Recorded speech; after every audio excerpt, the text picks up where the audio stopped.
Olá! Hoje a gente vai mergulhar de cabeça num texto que, à primeira vista, parece só uma lista de nomes e idades, sabe? O capítulo 5 do livro de Gênesis.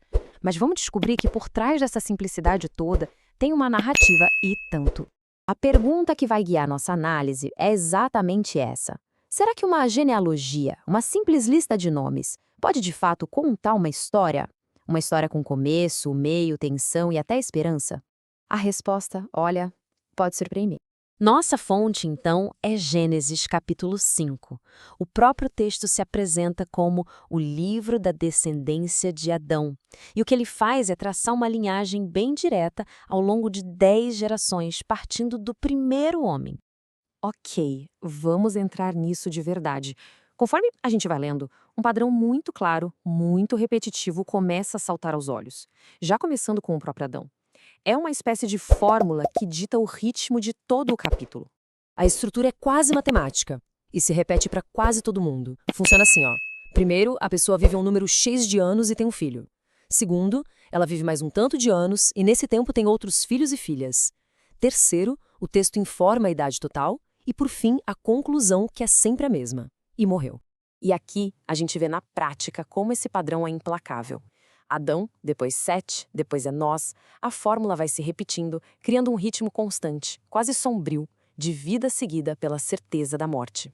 E o texto segue assim, século após século. Essa repetição toda serve para enfatizar a passagem de um tempo gigantesco e a marcha inevitável da mortalidade.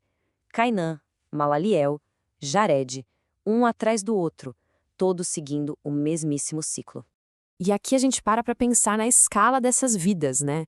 É algo simplesmente extraordinário. Se a gente compara com a nossa expectativa de vida hoje, essas idades são monumentais. E esse é o primeiro grande tema do capítulo. Uma era em que a vida humana era muito longa, mas, mesmo assim, tinha um fim. Bom, depois de estabelecer esse ritmo quase hipnótico, essa regra que parece inquebrável, o texto faz algo totalmente inesperado. Ele quebra a própria fórmula. A narrativa vai construindo essa expectativa da morte verso após verso. E aí, o texto nos prepara para uma virada, criando um suspense. O que aconteceria se alguém, por algum motivo, escapasse dessa fórmula? E aqui está a quebra. A biografia de Enoque segue o padrão até a conclusão. Em vez da frase que a gente já espera, e morreu, o texto diz algo que muda tudo. Ele desapareceu, pois Deus o arrebatou. Ele é o único em toda a linhagem que não morre.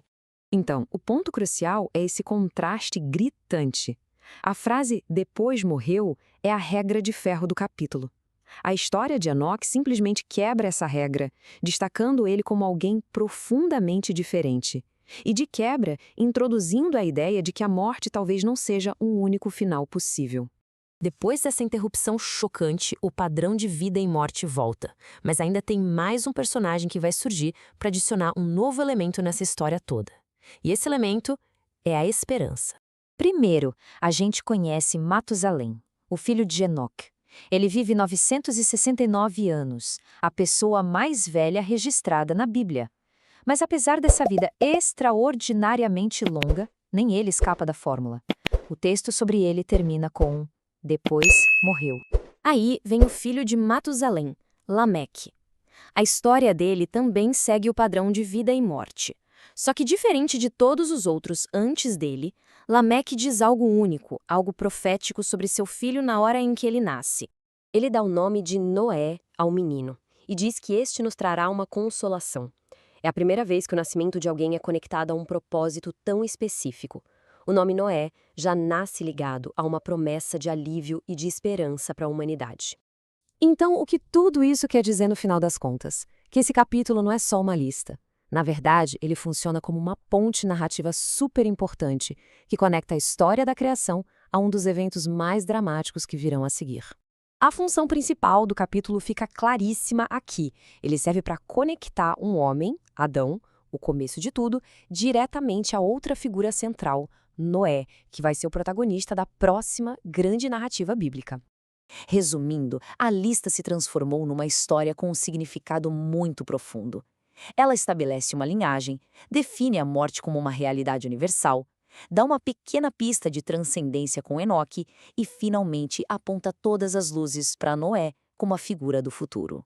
E assim, aquela lista de nomes nos deixa com uma pergunta que fica no ar. Gênesis 5 construiu essa ponte sólida através do tempo, ligando Adão a Noé. A grande questão que fica agora é: será que essa ponte e a humanidade que ela representa vai aguentar a tempestade que está por vir?